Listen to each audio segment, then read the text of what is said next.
Un jour, il y avait un homme riche qui avait chez lui à la maison un gardien. Et vous savez souvent qu'il y a des gardiens que même le patron ne salue jamais. C'est toujours les gardiens qui saluent le patron. Parce que le patron, lui, n'est pas bien éduqué. Lui ne peut pas saluer quelqu'un qui est inférieur que lui. C'est lui toujours qu'on doit saluer. Ce qui se passe, c'est quoi? Un jour, les gardiens viennent lui dire, patron, ma fille est malade.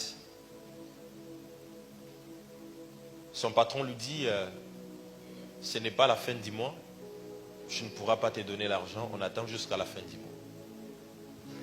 Tandis que son patron était à mesure de lui payer son salaire même avant.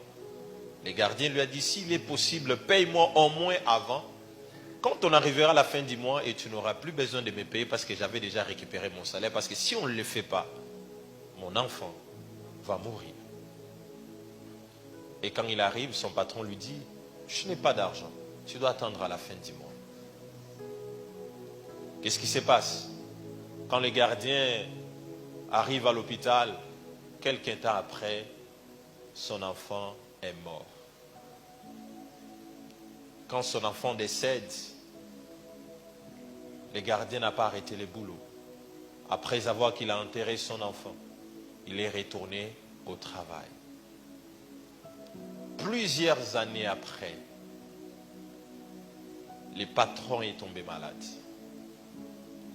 Quand le patron tombe malade, on l'amène à l'hôpital. Et quand on arrive avec le patron à l'hôpital, c'était tellement urgent qu'il fallait trouver la solution. Il fallait transfuser du sang au patron. Maintenant, il fallait trouver le groupe sanguin qui était compatible au groupe du patron. On a regardé dans ses enfants, ça n'allait pas. Sa propre femme, ça n'allait pas. On a cherché dans la ville, ça n'allait pas. On a dit on essaie d'abord les gardiens.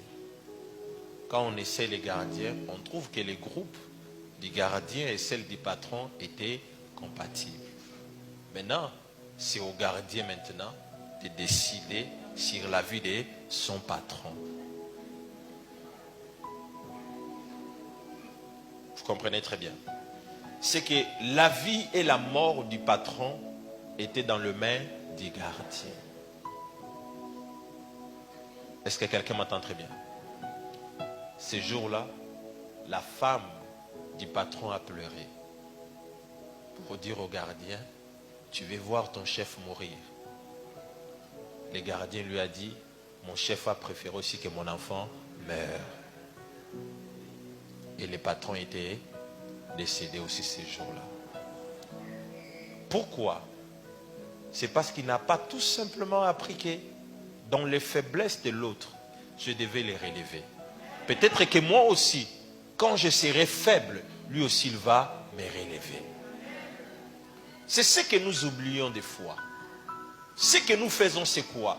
Quand nous trouvons que quelqu'un est dans la faiblesse, quelqu'un est en train de mourir, nous voulons encore l'enfoncer encore plus davantage.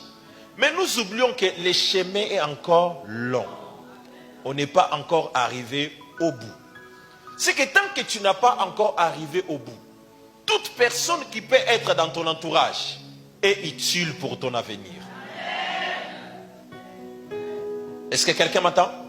Et quoi? Est utile pour